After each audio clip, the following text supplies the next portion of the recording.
Kamusta na po kayo? Alam kong pagod na kayo lahat dahil mahirap ang manhang na ito. At lahat tayo ay nakakaramdam na ng pagod. At habang pinapaigting natin ang ating operations, ay pinapaigting din ng kalaban ang personal na atake sa atin.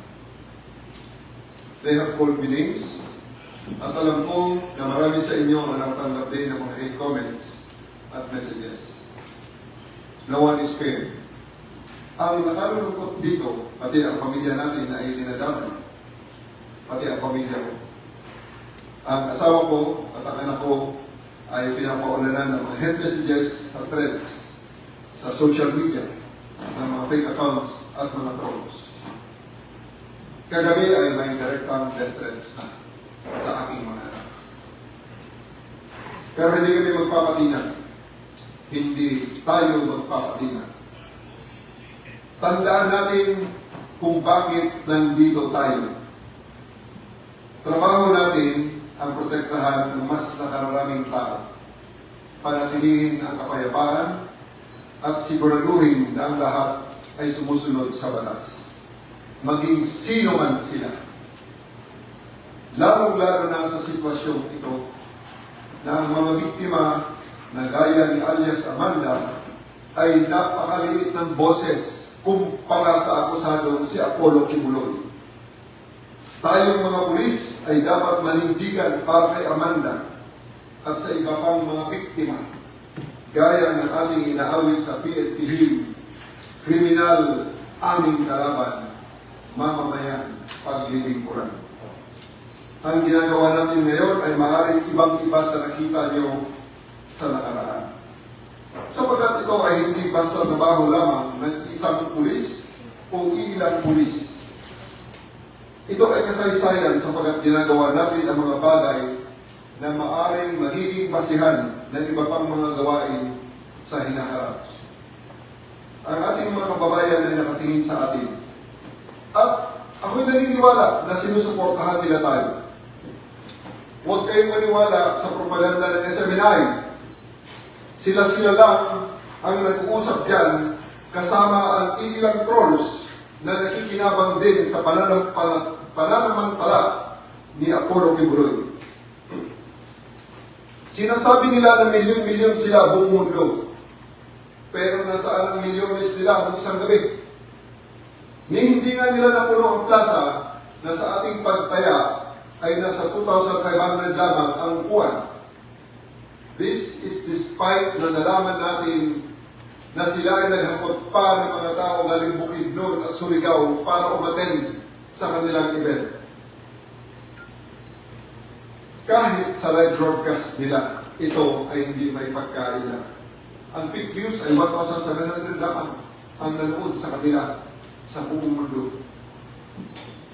Kung buong mundo man ang pinanggalingan ng 1,700 na ito, wala ang 8 milyon.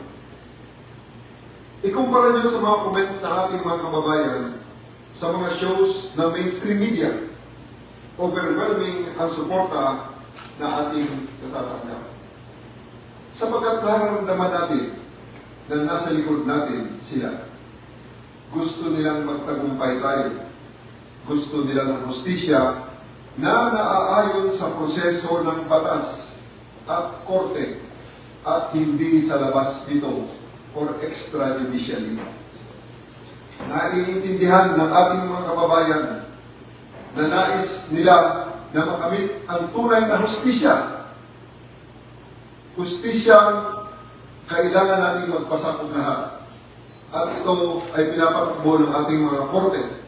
At ang unang hakbang para masimulan ang hustisyang ito ay ang pagrespeto sa warrant of arrest sa pamamagitan ng mapayapang pagsuko.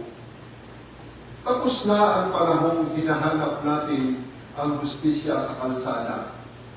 Nakita na natin ang pait na idinulot nito sa ating mga kababayan na hindi man lang nabigyan ng pagkakataong idepensa ang mga sarili nila, lalong-lalo na sa kanilang pamilya. Hindi tayo ang pulis na kinakatakutan ng mga tao. Tayo ang pulis na pinaniniwalaan ng mga tao.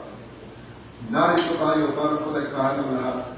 Siguraduhin na patas ang batas at ipakita na walang nakahihigit sa batas. Hindi lang ito tungkol sa pagsiserve ng warrant o arrest sa isang tao. Tungkol ito sa pagpapakita sa bawat Pilipino na ang kanilang pulis ay naririto para sa kanila upang protektahan sila at gawin ang tama. At bilang panghuli, uulitin ko sa inyong lahat, ginagawa natin ang trabaho natin, nasa panig tayo ng batas. Kung sa hinaharap, magreklamo man si Apollo Kibuloy laban sa atin, iisa ang depensa. Tayong lahat ay ginagawa lamang ang trabaho natin at higit sa lahat para sa inyo. Lahat kayo ay sumunod lamang sa utos ko. Bilang Regional Director, ako at ako lamang ang responsable sa lahat ng ito. I am taking full responsibility in everything and anything that you do. Kilala ako ng mga taong nakasama ko na noon. Hindi ako nag-iiwan ng tao. I don't throw my people under the bus to save my own skin.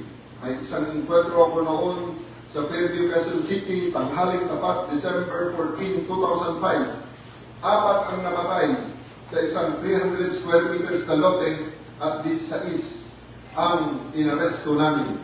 Nag-file ang harassment case at natapos lamang ito noong 2017 or after 12 years. Pero lahat kami ay exonerated at na-promote din. Kaya magpakatatag tayo. Humugot tayo ng lakas sa kaalaman na mahalaga ang ginagawa natin. Tayo ay gumagawa ng magandang ehemplo para sa lahat. Kapag nahuli natin ang taong ito at mahuhuli natin siya, malalaman ng bawat Pilipino na pwede silang magtiwala sa atin na gawin ang nararapat. Magpatuloy tayo. Pagmalaki natin ang ating ginagawa at tapusin natin ito at ipakita sa mundo kung ano ang ibig sabihin ng pagiging pulis para sa Pilipino. We're almost there. Gawin natin ito ng sama-sama. Mabuhay ang PNP, mabuhay ang Dapueño, mabuhay ang Pilipinas, at mabuhay tayo lahat. Thank you po.